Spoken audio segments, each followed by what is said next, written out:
Hello, I'm John McElroy. Welcome to Autoline Detroit, the television program for, of, and about the automotive industry. On today's show, we'll be looking at the alarming brain drain of women executives who are leaving the auto industry in droves. And they're not just going back to the kitchen or going on unemployment. They're going on to work in other industries where they're doing quite well. So what's going on here? Is it really the result of a chauvinistic culture? Or is it just a reflection of the difficult times the domestic automakers are going through? My special guest on today's show is actually a former executive herself. Ann Doyle worked for the Ford Motor Company in communications and now heads up her own consultancy.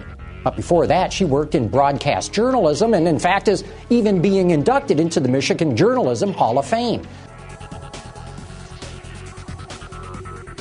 Well, let's get right to it.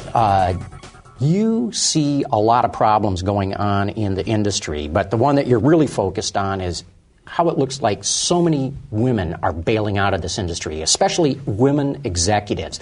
State your cause. What's going on here? What do you see happening? Well, my cause is that the loss of talent is probably the most strategic area of danger for the automotive industry. And let's talk about the big three.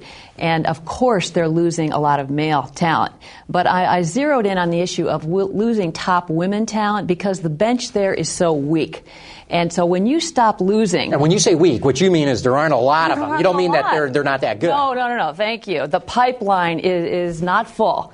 And the reason that they're bailing out is it's not just one reason. I see really three very, very distinct reasons, and they all have major implications for the industry strategically. One of them is basically the issue of this is a grueling environment and work culture to work in. Absolutely grueling. And people who have choices and top talent and better opportunities, they're out of there. And for many, many years, this was an industry that could attract the best and the brightest, and people didn't leave. And to see long-time career people, very talented, who have moved to the top, walking out, it is huge.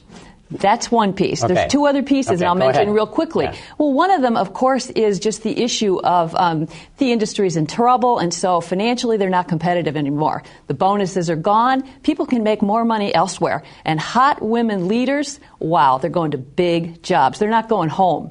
And the third piece is also huge, and that is the whole question of women in terms of quality of life and women who want to have, their children a great life, but are also MBAs, very, very talented people. And they're saying, you know what, 7 days a week, 6 in the morning to 9 o'clock at night, 24/7, this is not a life that I want. I'm out of here.